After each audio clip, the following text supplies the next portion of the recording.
రాష్ట్రంలో జగన్మోహన్ రెడ్డి సాగిస్తున్న రౌడీ రాజ్యం పోవాలంటే ఈ ఎన్నికల్లో తెదేపా, జనసేన, భాజపా కూటమిని గెలిపించాలని చీపురుపల్లి ఎమ్మెల్యే అభ్యర్థి రాష్ట్ర మాజీ మంత్రి కిమిడి కళా వెంకట్రావు అన్నారు.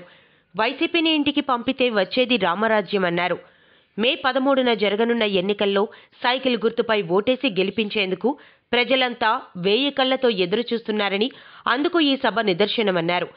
ఏ గ్రామం వెళ్లినా తనను కొత్తగా చూడడం లేదని, చంద్రబాబు నాయుడును సీఎం చేయాలనే ఆకాంక్షతో ఉన్నారన్నారు. సైకిల్ గుర్తుపై ఓటేస్తాం, మిమ్మల్ని గెలిపిస్తామని తనను ప్రోత్సహించడం ఆనందంగా ఉందన్నారు. టీడీపీ, జనసేన, బీజేపీ శ్రేణుల ఆత్మీయ సభ గుర్లలో ఇంత పెద్ద ఎత్తున జరగడానికి కృషి చేసిన మీ అందరికీ కృతజ్ఞతలు తెలిపారు. మండలం నలుమూలల నుంచి వేల సంఖ్యలో నాయకులు, కార్యకర్తలు, ప్రజలు భారీ ఎత్తున హాజరవ్వడాన్ని చూస్తుంటే ఈ నియోజకవర్గం నుంచి తనను గెలిపించి చంద్రబాబు నాయుడును సీఎం చేసేందుకు మీరు నడుం బిగించారని, వేరేగా చెప్పనక్కరలేదని కళా వెంకట్రావు అన్నారు. మద్యం, గనులు, ఇసుక మాఫియాతో చేతులు కలిపి వేల కోట్ల రూపాయలు ఈ సీఎం కాజేశారని ఆరోపించారు. తోటపల్లి ప్రాజెక్టుకు సంబంధించిన పెండింగ్ పనులన్నీ 100 కోట్ల రూపాయలతో పూర్తి చేసి నియోజకవర్గంలో శివారు ఆయకట్టకు నీరు అందించి భూములను సస్యశ్యామలం చేస్తామని హామీ ఇచ్చారు.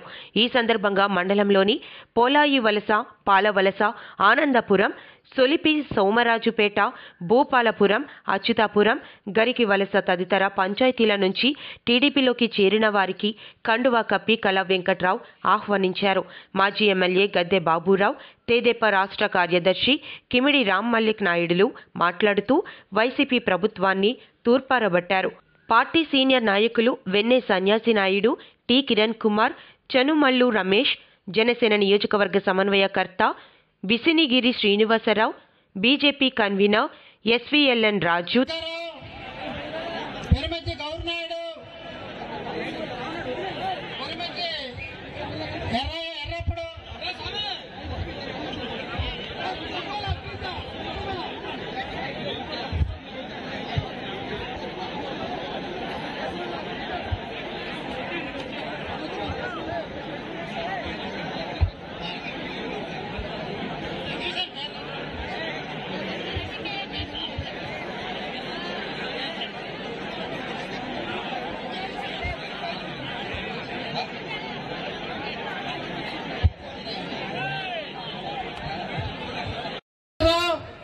పతివాడు అప్పలనాయుడు, పుట్నూరు లక్ష్మణరావు, సంగారెడ్డి అప్పలనాయుడు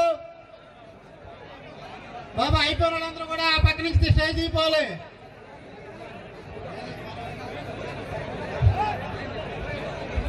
చీపురుపల్లి వస్తున్నప్పుడు చాలా మంది అన్నారు, అయ్యా చీపురుపల్లి నియోజకవర్గం అంటే అది ఎవరికో అడ్డా అని. అయ్యా చీపురుపల్లి నియోజకవర్గం ఎవరికి అడ్డా కాదు. చీపురుపల్లి నియోజకవర్గం తెలుగుదేశం పార్టీకి అడ్డా. ఇక్కడ 9 సార్లు ఎలక్షన్లు జరిగితే 6 సార్లు తెలుగుదేశం పార్టీ అభ్యర్థులు గెలిచారు. కాబట్టి ఎవరు అదరాల్సిన అవసరం లేదు, బెదరాల్సిన అవసరం లేదు. ఇక్కడ మరొకసారి తెలుగుదేశం పార్టీ జెండా తప్పకుండా ఎగిరి తీరుద్దని చెప్పి ఈ రోజు ఈ సభను చూస్తే అర్థమైపోతుందని చెప్పి తెలియజేసుకుంటున్నాను. మరి చంద్రబాబు నాయుడు గారు ముఖ్యమంత్రి అయితే చంద్రబాబు నాయుడు గారు 6 పథకాలు చెప్తున్నారు. దాంట్లో ముఖ్యంగా మహిళలకు పెద్దపీట వేస్తున్నారు. దాంట్లో మొట్టమొదటిగా మహిళలకి మహిళా శక్తి కింద మరి అమ్మ దీవెన కింద ఎంతమంది పిల్లలుంటే అంతమంది పిల్లలు స్కూల్కి వెళ్తే ప్రతి పిల్లవాడికి సంవత్సరానికి 15,000 రూపాయలు చంద్రబాబు నాయుడు గారు ఇవ్వబోతున్నారు.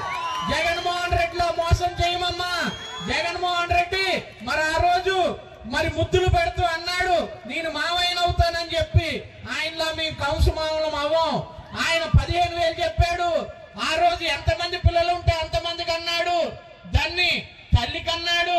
తల్లికి పోని 15,000 ఇచ్చాడా? లేదు. మొదటి సంవత్సరం 15,000, రెండో సంవత్సరం 14,000, మూడో సంవత్సరం వచ్చరికి 13,000, చివరికి 5వ సంవత్సరంలో ఇప్పుడు అమ్మఒడి వచ్చిందా అని చెప్పి మిమ్మల్ని ప్రశ్నిస్తున్నా.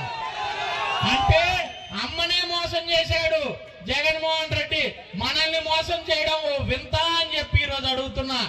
కాబట్టి దయచేసి ఆలోచించుకోండి. మహిళలు 18 ఏళ్ళ వయసు దాటితే ఆడబిడ్డ నిధి కింద ఎంతమంది ఆడవారు 18 ఏళ్ళ వయసు దాటిన వాళ్ళ ఇంట్లో ఉంటే అంతమందికి కూడా చంద్రబాబు నాయుడు గారు నెలకి 15 ఇవ్వబోతున్నారని చెప్పి తెలియజేసుకుంటున్నా. మరి ఒక అవ్వ తన బిడ్డల దగ్గరికి వెళ్ళాలన్నా, ఒక అక్క మరి తన అన్నదమ్ముల ఇంటికి వెళ్ళాలన్నా, ఒక అమ్మ తన కొడుకుల్ని చూడాలన్నా జిల్లా వ్యాప్తంగా బస్సులు ఉచితంగా చంద్రబాబు నాయుడు గారు మహిళలకు ఇవ్వబోతున్నారని చెప్పి తెలియజేసుకుంటున్నాను. అదే విధంగా మరి యువకులు ఉన్నారు. ఆ రోజు మరి జగన్మోహన్ రెడ్డి ఆయన వెనకాల పరిగెట్టారు, సీఎం సీఎం అని చెప్పి. ఏమంటే 2,30,000 ఉద్యోగాలు ఇస్తానన్నాడు, 2,30,000 గవర్నమెంట్ పోస్టులు ఇస్తానని చెప్పి యువతని మోసం చేసిన మూర్ఖపు ముఖ్యమంత్రి జగన్మోహన్ రెడ్డి ఎక్కడైనా ఇచ్చాడా 2,30,000 ఉద్యోగాలని వాళ్ళ ప్రశ్నిస్తున్నా. వాలంటీర్ల పోస్టుల గురించి ఆ రోజు మాట్లాడలేదు. ఆ రోజు జగన్మోహన్ రెడ్డి మాట్లాడింది ఎంఆర్ఓ పోస్టులు ఇస్తా అన్నాడు, ఎండిఓ పోస్టులు ఇస్తానన్నాడు, విఆర్ఓ పోస్టులు ఇస్తానన్నాడు. ఎక్కడికి వెళ్ళాయి జగన్మోహన్ రెడ్డి ఆ పోస్టులన్నీ? ఆ రోజు జగన్మోహన్ రెడ్డి పాదయాత్ర చేస్తున్నప్పుడు జాబ్ క్యాలెండర్ ప్రతి 1వ తేదీ జనవరికి విడుదల చేస్తా అన్నాడు. 5 జనవరిలు వెళ్ళిపోయాయి. ఏ ఒక్క జనవరికైనా జాబ్ క్యాలెండర్ విడుదలయ్యిందా తమ్ముళ్ళు అని చెప్పి అడుగుతున్నాను. అదే రేపు చంద్రబాబు నాయుడు గారి ప్రభుత్వం వస్తే ఆయన కాలుకి బల్బం కట్టుకొని యావత్ ప్రపంచం తిరిగి తప్పకుండా గుండెల మీద చెయ్యేసి చెప్పగలం, 20 లక్షల ఉద్యోగాలు 5 సంవత్సరాల్లో ఇచ్చి తీరుతామని చెప్పి సభాముఖంగా తెలియజేసుకుంటున్నాను. మీరు అనొచ్చు జగన్మోహన్ రెడ్డి కూడా ఇలాగే చెప్పాడు, ఇచ్చాడా అని. మేము జగన్మోహన్ రెడ్డిలం కాదు. మా నాయకుడు నారా చంద్రబాబు నాయుడు గారు ఈ రాష్ట్రానికి ఒక కియాని తీసుకొచ్చారు. మా నాయకుడు చంద్రబాబు నాయుడు గారు ఈ రాష్ట్రానికి ఒక టీసీఎల్ కంపెనీ తీసుకొచ్చాడు. మా నాయకుడు చంద్రబాబు నాయుడు గారు ఈ రాష్ట్రానికి ఒక హెచ్సిఎల్ కంపెనీ తీసుకొచ్చాడు.